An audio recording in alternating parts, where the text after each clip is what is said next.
Hey guys, welcome back to episode 3 of the Deathly Chronicles. Um, we're continuing. So Reese just left his house with a longbow. His current objective is to rescue his uncle Jargos. His wife, I'm just going to clarify that now because I've been kind of flipping between love interest, girlfriends, fiance. She's a wife. They have a house together. They don't have a kid or anything, but that's his goal is to start a family. So, later down the road. But I'm going to say it's his wife. Keep it simple. So his wife, Abigail, is safe at home for now, and he has to go and find Jargus, make sure he's safe. And I have a few ideas what's going to happen throughout this episode. Just some ideas, like some little plot points. So he is currently on the hillside of Greymore, keeping keeping himself low behind the rooftops of homes. And as he's approaching the center market area of Greymore, we're gonna have to roll a agility roll to see if Jargus wants to, not Jargus, if Reese can jump or climb on top of a building to get a vantage point. I don't think he wants to get up close and personal with these guys. He wants to use his experience as a hunter and the fact that he has a longbow, which is a +2, to take out, or at least to, how should I say, investigate what's going on, get a good clearing. So let's roll with advantage. He is, on top of he's going, has the advantage. He has the surprise factor. So we'll give him a +1 on the agility roll. But let's first roll for optics, which is to find a rooftop. Then we'll use agility to roll to climb on top of that building. So we're looking for a building that has a clear way of accessibility onto the top. We have to roll 10 or less. We'll give him an advantage because of his current position. He is not in a populated area. He is not being chased. He has not been seen. So he has pretty much has a way of deciding which building will favor him. But let's first roll for optics. So the three are the best of the four dice. So 4, 4, 4, or 4, 4, 1, roll under. That's a 9, which means he's able to find a building about halfway down into the market. So now we're going to roll for agility, which is his specialty. So he always gets 4 dice and picks the lowest 3. 15 or higher, he's at the building now. We're going to try to find a way to climb up top. And so we got to roll a 15 or less. So 5, 4, 2. That's obviously 11. So he's able to climb up with little to no difficulty on top of a building. So we're above a business, and he is keeping himself low. Now, question for the Oracle. Are the bandits, or I should say the Deathstalkers, are the Deathstalkers, who Reese doesn't know of just yet, doesn't know their name. He knows that they're there, but we don't know, he doesn't know anything about them. Are the Deathstalkers nearby, at least in the market area or within a quarter mile? I'm going to say 75% chance that they're nearby. 58. So they are. Now, 58, I would say that is a few blocks down. Luckily, the building that he found is not burning. A lot of buildings around him have been burnt down or they are still smoldering. He knows the town well, so he found a building and he has a direct line of sight of the gold locket that has been burned down already. He's looking, and what he sees is another individual on a horseback standing right in front of his horse on the ground with a weapon and a cloak. The other seven, or I should say, trying to keep track here, five are somewhere else. They're not there. The one that Reece saw outside his house in the other episode is somewhere else entirely. Maybe he's on his way back. But for now, Reece has his sights set on one individual. And Jargos is pleading for his life as this individual, this mystery person on the wearing the cloak, is standing right in front. See, I already thought of an origin story for Jargos, or for the connection here between Jargos and the Deathstalkers. So it looks like it's going to be a public killing. So Reese has to act quick. He sees that this guy has a huge warhammer and he's about to lift up. Jargos is begging for his life as the gold locket behind him is burnt down, and he's pleading. Reese has to do this quickly. So we have to roll to fire our longbow, which we use agility. We have to roll 50 or less. Now the distance, we have advantage, but I do have to apply a modifier, and this will be negative. Sorry, yes, it will be negative because of the distance. It's quite far. It's well within a longbow's distance, but with the smoke and some fire still out or still burning, there's going to be some obstruction. So I'm going to say a 2 point penalty. So that lowers his agility to 13. Now he again has cover, so he takes his bow and he has his arrow. But remember, agility we always have advantage on. So 13 or less. If it's success, it will hit the cloaked individual in the back of the head, or at least somewhere in the back, causing him to not kill Jargos. So thankfully, 3, 2, 1, that's obviously a below 13, even with the advantage, or without the advantage.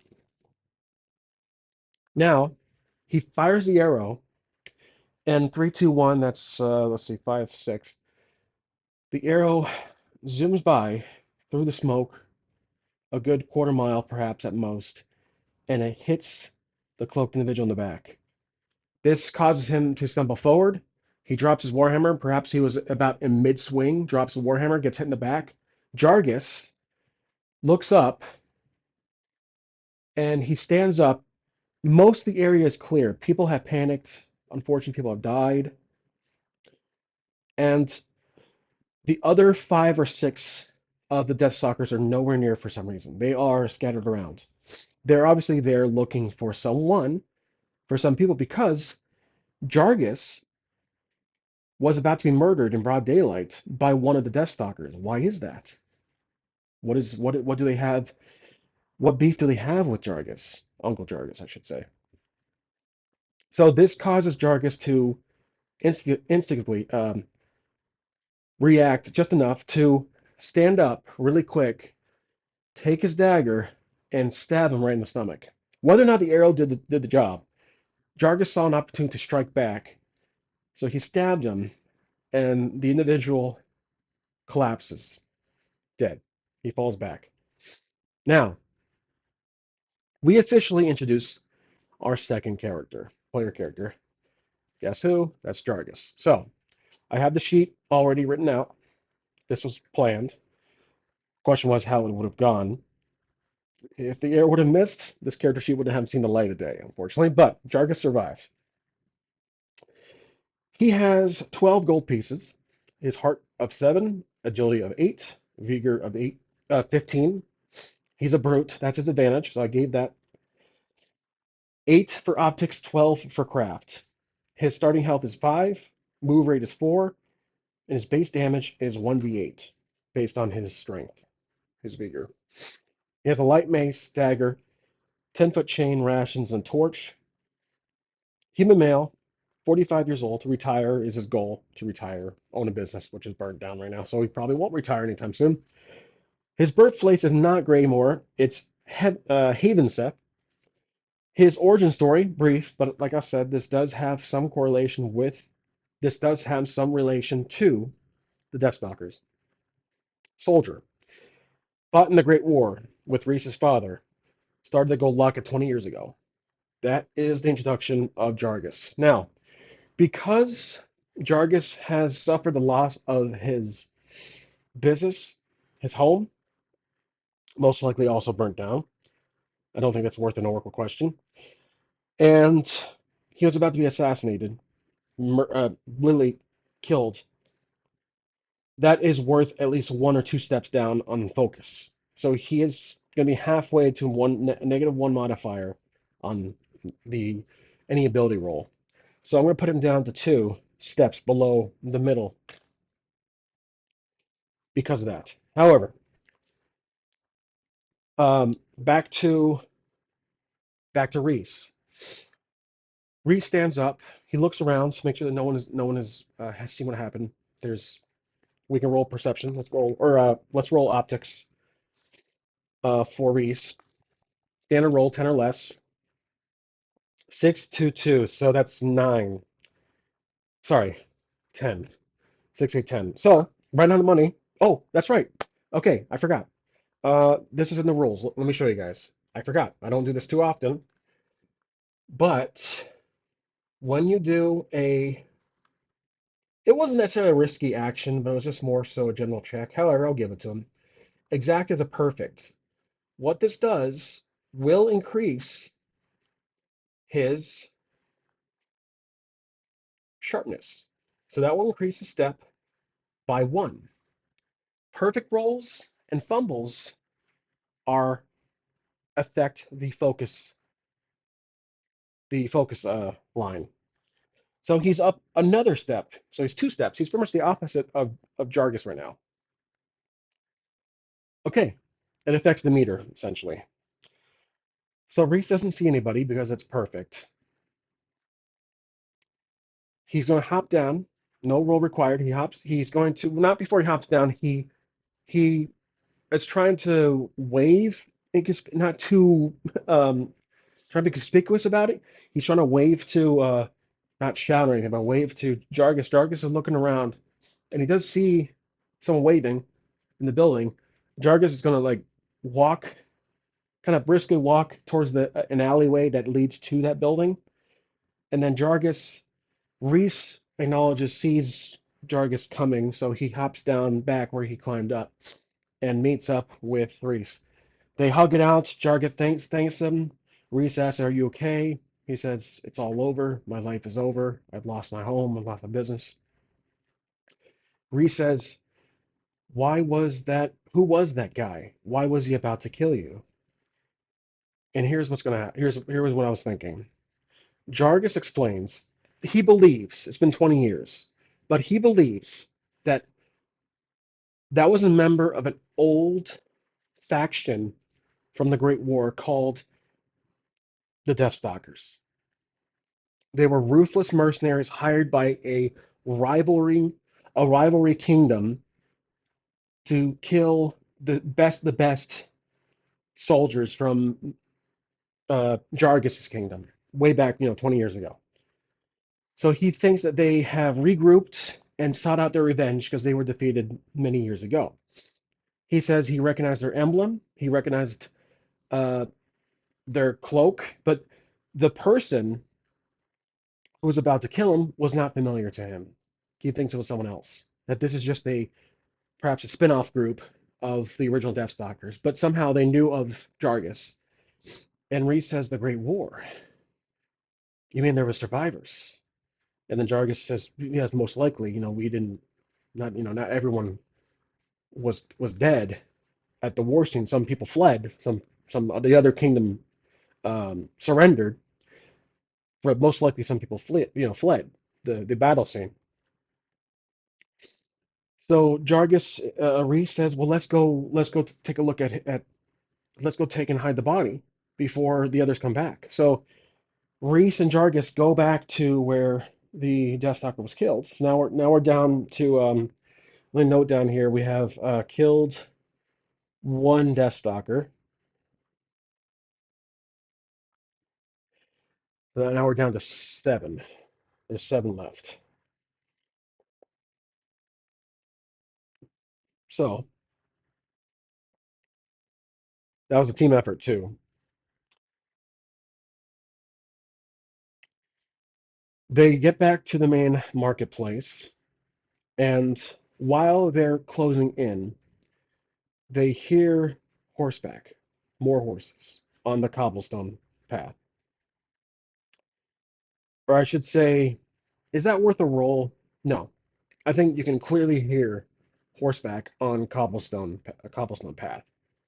That's not going to be like a roll for both of them. They both hear it. They stop. They hide behind the corner, behind some crates or something, and they see Reese sees the familiar one from his left, cro crossing the path from his view in the alleyway. And Reese tells Jargus, "I've seen him before. He was closer to my home, up the hill." And then Jargus takes a quick look before leaving frame, and Jargus acknowledges that looks like another Deathstalker. They both have the same cloaks. So what they do? He says, "I have a hunch." He says he has a hunch as to why they're here. And Reese says, "What do you mean?" Jargus clarifies that there are a few other surviving veteran soldiers from the Great War that live in Greymore. Greymore is close by the main kingdom, which I'll just say is uh, Havenseth. Havenseth is the main kingdom, so here's a minor world building. It's probably 20, 30 miles away, up in the maybe more grasslands or mountainous region. But Havenseth is the main kingdom. I'll have to design a map eventually, but because this is more of a playtest, this world will grow. I'm trying to start small. I don't want to jump in this really huge big world map and a bunch of lore and details and just get, overburdened on everything up, encumbrance on myself. But he thinks that they are here looking for surviving veterans from the Great War, and this is revenge basically to find them and kill them. Reese can't believe it. Now, Reese's father, we don't know much about his father, but we know his father fought with uh, Jargus. So is his father, you know what? No, unfortunately, I'm going to say his father passed away probably during the Great War. Uncle Jargus raised them, took care of Reese, raised him as his own. I'll just say it like that. Maybe there's a few other fighters or retired members from the military back in that day that have settled here in the peaceful Greymore. So Jargus says we have to help them. And Reese says, "Do you know where they live?" Jargus says, "Of course I do. They all come to the tavern every day." And then Reese says, "Was I serving any of them? Were any of them in the tavern?" Jargus thinks for a moment. Jargus's optics, which would be, let's check the sheet. Which would be like a memory? We're trying to figure out which one would be a memory recall, a total recall. Uh, Probably intellect, craft, a mixture of intellect, craft, or optics. Optics is more of general awareness of your immediate surroundings. Intellect is right there for craft. So it's a mixture of both because he was there working, so that would have been his peripheral vision. But memory is more so in craft.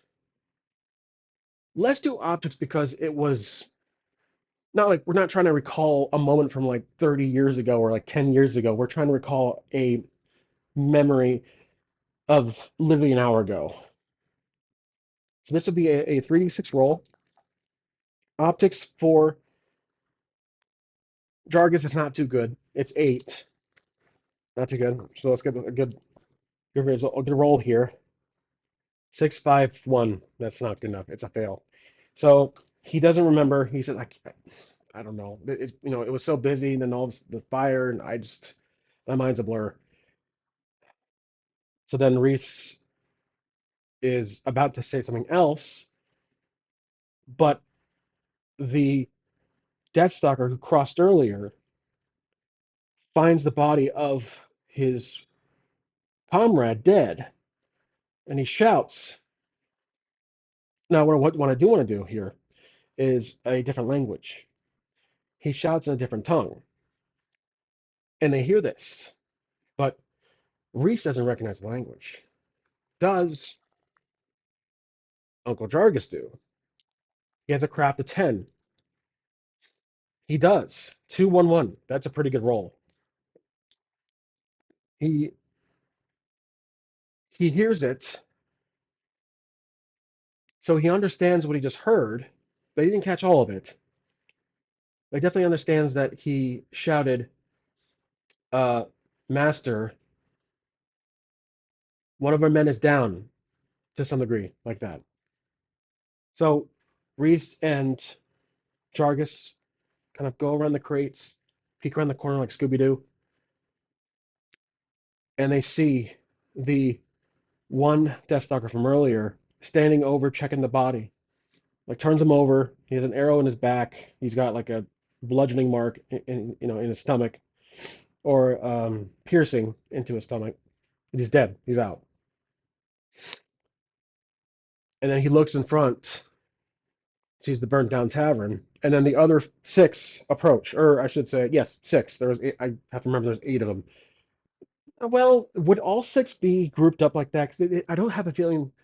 I do have a feeling they split up. So the master is coming with probably two others. So let's say the three, two, um, two minions, and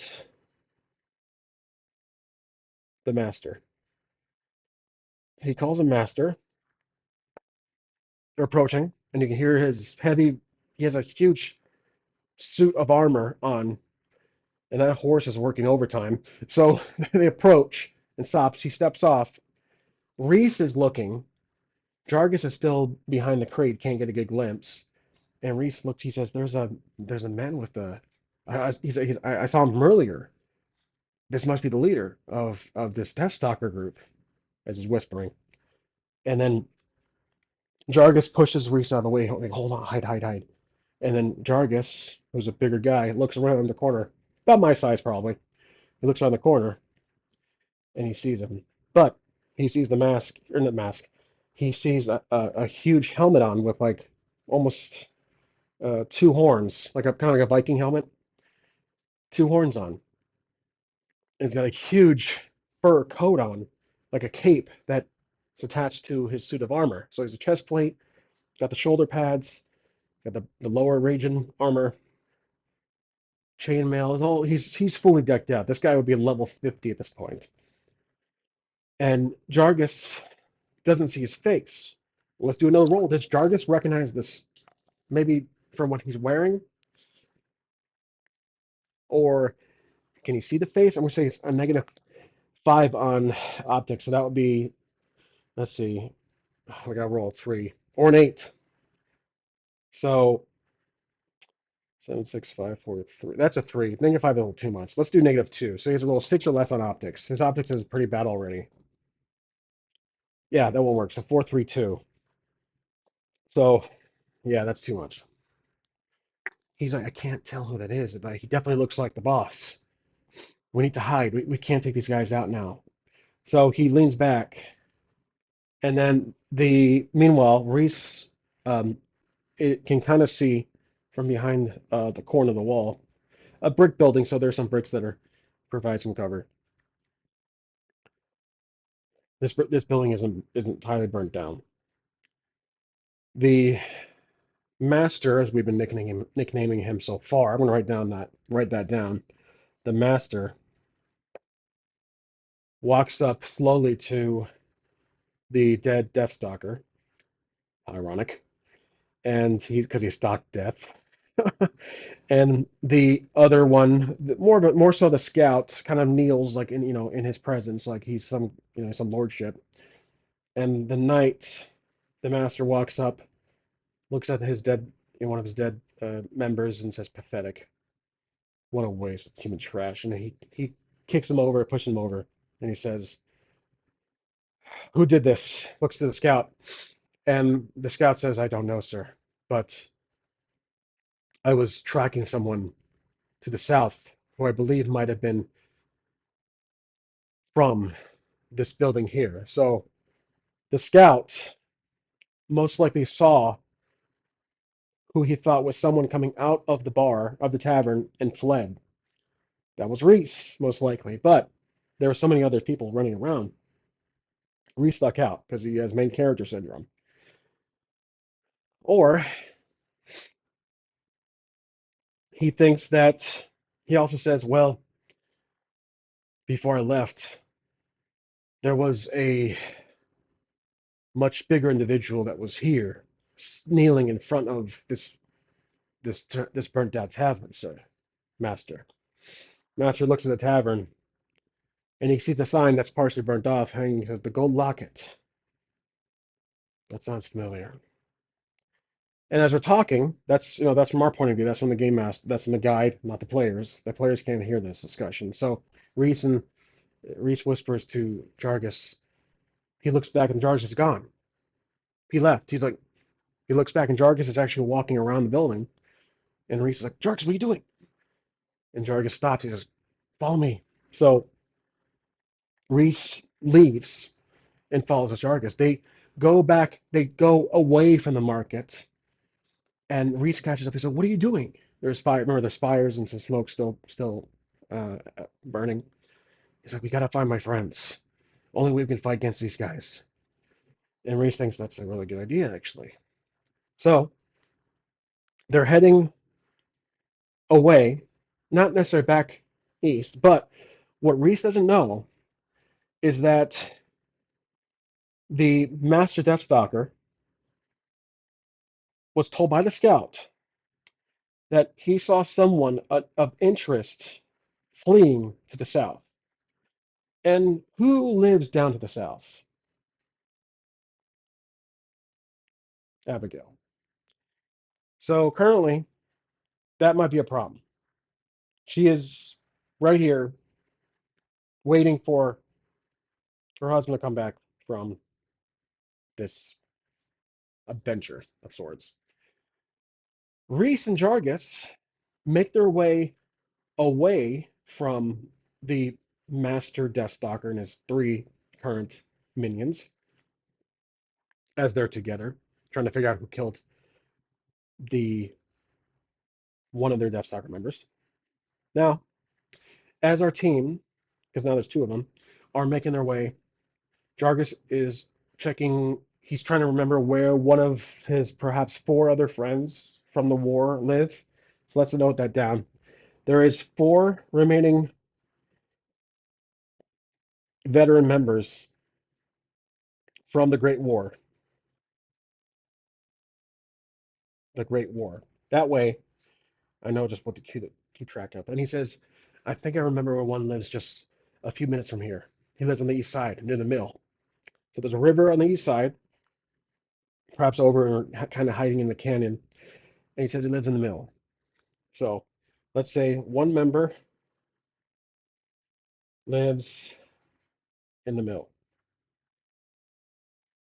But as they get closer to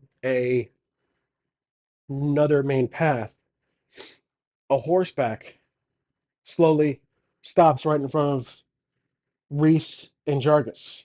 It's a Deathstalker. He stops, looks to his right, and he recognizes Jargos. He pulls a sword out. Jargos is going to take his light mace out. So now we have an encounter. This guy popped out of nowhere. Reese takes a step back and takes out his bow. Jargos takes out, he has a light mace, and he's going to run, rush, and just try to strike at this one Deathstalker. So this will be a strength roll. Remember, combat in my game is narrative. So we're essentially getting the first strike. So 15. Let's get some health on this Deathstalker. Let's see, comparative to my two guys here, this Deathstalker will have a health of, let's just do 6. 1d8 base damage for our friends. So let's say 6 is fair for now. Probably too easy, but we'll see. His damage die, his base damage die, will be a d6 with the short sword.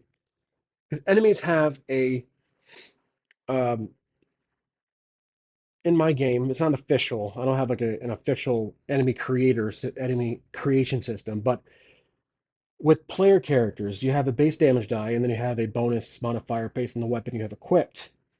For enemies, to make it simple, to not do like a full character sheet or a NPC character sheet for the enemies, I'm just giving them a weapon die, and that's it. Hit a d6. No armor. No armor value. Armor value is based on a modifier I give to the roll for our friend Jargos here. Jargos is going to use Vigor, which is 15, and this Deathstalker is a minor villain, so I won't give any modifiers. He has a roll 14, which is an advantage because this is his special ability. 15 or less to strike. They rolled take away the 6 here, 5, 3, so 6, 7, 8, 9, 10. That's a good hit. Now we roll for damage, which is a d8. So I'm going to find it here. There it is. We're rolling for damage. He gets the first hit. This will be plus his mace of 1. 5 damage. So that's a good hit. It knocks him off the horse. He falls back. Because of that, we'll skip the enemy's turn. We'll take the Reece will fire his arrow at the Deathstalker who just collapsed. So that'll be an agility roll, which is also a special ability of. I will also put the D4 in there. D4 is our damage for just so we can roll all at once. D4 is our base damage for Reece. So we got to roll 15 or less with this one. Okay, so taking away the 6, which is the highest one again, we have 4, 8, 3. So 4, 4, 3. That is 9, 10, 11. That's 11. And then 3 damage, which will be enough to kill this guy. So the arrow goes straight through his neck as he's trying to get up, and he collapses. The team will quickly look around to see if there's anybody else.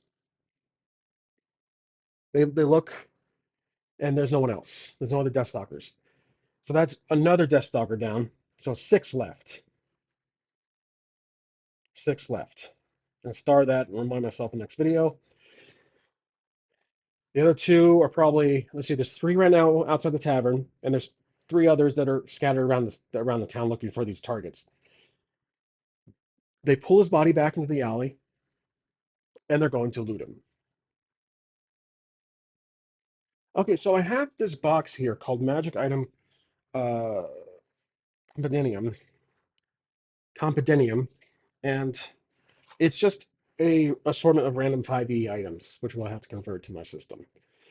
But let's roll the Oracle, see how many items this guy actually has on person. So I need a d10. Okay. 77. He has like 4 items. Not bad. The first item will be this. A Wing Taker. Magic weapons deals an extra 2d6 damage. Well, I'll just say it's a Wing Taker, that this is the guy, this is what the Deathstalker was about to use on our team. So we'll give that to Reece. Wing Taker. That's a decent item. So I'll give it a +2 on it. Okay. Next item is a web or a net, essentially. They will take it. He'll give that to Jargos. The third out of fourth item is a vest of fortitude. It's armor. So it's protective vest. We'll say it's hide armor. Okay, so hide armor. That's a +1. That'll go to, obviously, that will go to uh, Jargos. He doesn't have any armor on. Okay, now the last fourth item is unraveling chainmail. So armor chainmail, which is good, but Reece can't wear that. He's not exactly fit for that. That would slow him down, narratively speaking. I'll have an official rule against wearing heavy armor. There is no classism either in my game. But I'm going to give chainmail to Jargos. He's wearing hide armor already, but I'll just put this in the extra layer. So chain armor, give him a +2. So now he's at 3, which is okay for now. Okay, there we go. So that's what they picked up. And then we'll say picked up some gold. Let's do 3d6 gold. That's how much they picked up. Four, so we have 9, 10, 11, 12. 12 gold pieces will split up amongst the team, so 6, 6. 16 gold pieces currently for Reece, and then 18 gold pieces currently for Uncle Jargos. The horse ran off. Almost forgot about the horse. The horse bolted off. And that's all they're going to do for now. They hide the body. They put the body in a crate, Agent 47 style. And then Jargos says, that was a close one. Okay, let's continue. And the Reece says, all right, well, if we just took 2 out already, there's probably 6 or so left. We just saw 3 back in front of the gold locket, which means we have to be ready for 3 or more scattered throughout the town. And Jargos acknowledges that's, yes, good idea. That's a good point. Well, let's continue. I think we'll make our way. We'll cut through these buildings here and cut through the fields and the farm land. We'll get to the mill. And then so they'll make their way past where they were already. So that'll be the conclusion of this episode. And I hope you guys enjoyed. So we dealt with our first kind of really quick, brief encounter, took out 2 Deathstalkers, which means with that Deathstalker kill, because it was a team effort, I will give um, Reece another focus because he feels confident being with a family member, a relative, and adventuring with him. Jargos will take a step to sharp, so now he's -1 step instead of -2. So if he continues this good rhythm, he can go back. He can be normal and then continue on to having a sharp focus. So that's it. I will write down some notes after recording, but I hope you guys enjoyed. This is turning out pretty well. I am enjoying myself, and I hope you guys are too. So, till next time, thanks for watching.